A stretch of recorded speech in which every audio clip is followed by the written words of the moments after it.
Orang tua memegang peran terbesar dalam mendidik anak untuk menjadi generasi sukses. Namun apabila orang tua lengah, maka peran tersebut akan diambil alih oleh lingkungannya.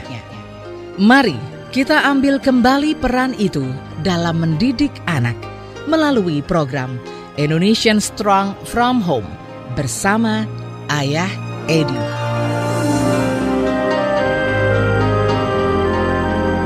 Kali ini kita akan berbicara tentang kisah ulat bulu dan kupu-kupu.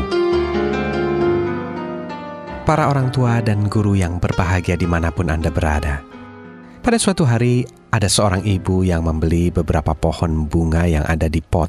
Bunga itu diletakkan di halaman rumah untuk menambah keasrian dan keindahan rumahnya. Sambil berkata kecil dalam hati, si ibu ini berdoa pada Tuhan, "Ya Tuhan, melalui bunga-bunga ini semoga nanti akan banyak berdatangan kupu-kupu yang indah ke rumahku." Lalu si ibu ini kembali lagi pada kesibukannya sehari-hari. Dan setelah seminggu berselang, ia menunggu dan menunggu mengapa ternyata tidak juga ada kupu-kupu yang ia lihat di halaman rumahnya tersebut. Hingga suatu hari betapa kagetnya si ibu ini mendapati bahwa bukannya kupu-kupu yang datang, tapi malah ulat bulu yang merambat pada pohon-pohon yang dibelinya itu. Bukan main marahnya, dan saking kesalnya si ibu ini dengan keras berkata, "Bagaimana sih Tuhan ini? Lawong yang saya minta adalah kupu-kupu yang cantik, yang datang malah ulat-ulat jelek seperti ini." Sambil terus mengumpat, pot-pot bunga yang penuh dengan ulat bulu itu akhirnya dipindahkan dari taman ke tempat tersembunyi di dalam gudang. Sebulan sudah berselang dan ibu tersebut telah melupakan kejadian pohon-pohon di pot yang dipenuhi ulat bulu tersebut. Dan tepat di hari yang ke-30 sejak kejadian tersebut, si ibu rupanya sedang mencari peralatan tamannya yang rupanya ia lupa taruh di gudang. Dan ketika ia membuka pintu gudang, betapa kagetnya.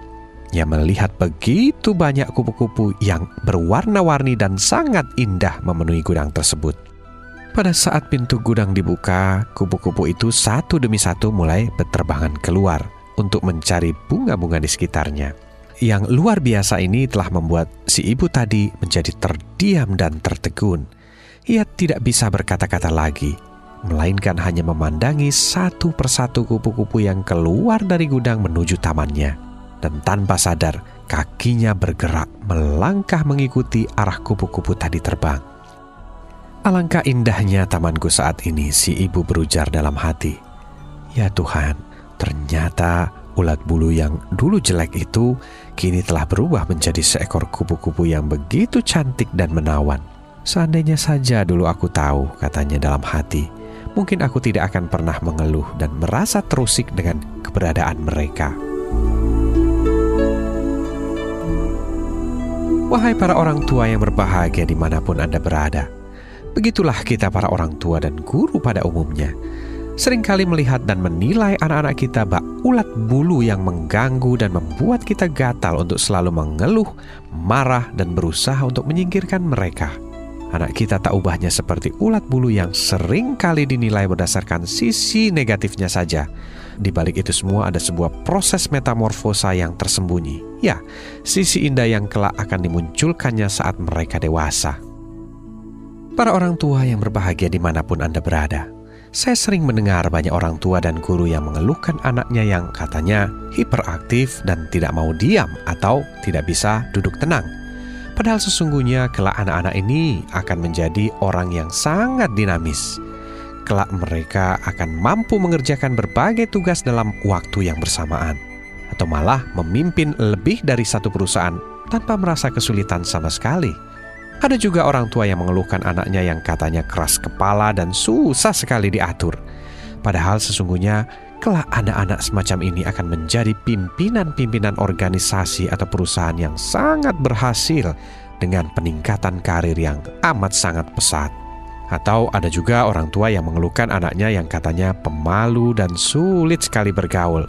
Anak saya lebih suka menyendiri melakukan sesuatu di kamar, dan anaknya katanya cengeng sekali. Padahal sesungguhnya kelak anak-anak semacam ini akan menjadi anak yang sangat unggul di bidang sains dan teknologi. Atau bisa juga mereka menjadi seniman-seniman kelas dunia. Mereka adalah anak-anak yang peka dan penuh cinta kasih, terutama pada orang tuanya.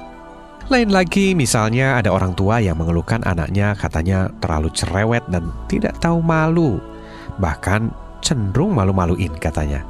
Padahal sesungguhnya kelak anak-anak ini akan menjadi orang-orang yang terkenal, ya, karena kemampuan tampilnya di depan umum dan keberaniannya untuk berekspresi.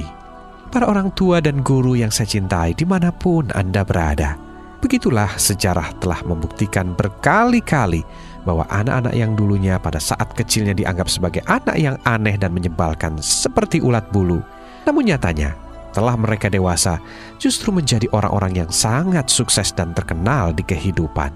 Tapi bagaimana mungkin sang ulat bulu akan bisa menjadi kupu-kupu yang cantik dan indah jika kita semua selalu menganggapnya sebagai sesuatu yang aneh, menjijikkan, dan harus segera disingkirkan dari pandangan kita? Para orang tua dan guru yang saya cintai, dimanapun Anda berada, sesungguhnya begitu banyak anak-anak Indonesia yang mengalami nasib mirip seperti ulat-ulat bulu tadi. Dan karena mereka selalu dianggap sebagai anak yang bermasalah, maka mereka tidak pernah memiliki kesempatan untuk bermetamorfosa menjadi seekor kupu-kupu yang indah. Ya, begitu malangnya mereka, sampai mereka akhirnya harus tetap menjadi ulat bulu di sepanjang hidupnya. Ya, ulat bulu yang benar-benar akhirnya mengganggu kehidupan kita semua. Mari kita renungkan bersama kisah ini. Saya yakin jika kita semua mau berubah, kita akan banyak memiliki kupu-kupu yang indah yang berterbangan menghiasi seluruh bumi Nusantara tercinta ini. Mari bersama-sama kita bangun Indonesia yang kuat melalui anak-anak kita tercinta. Saya, Ayah Edi.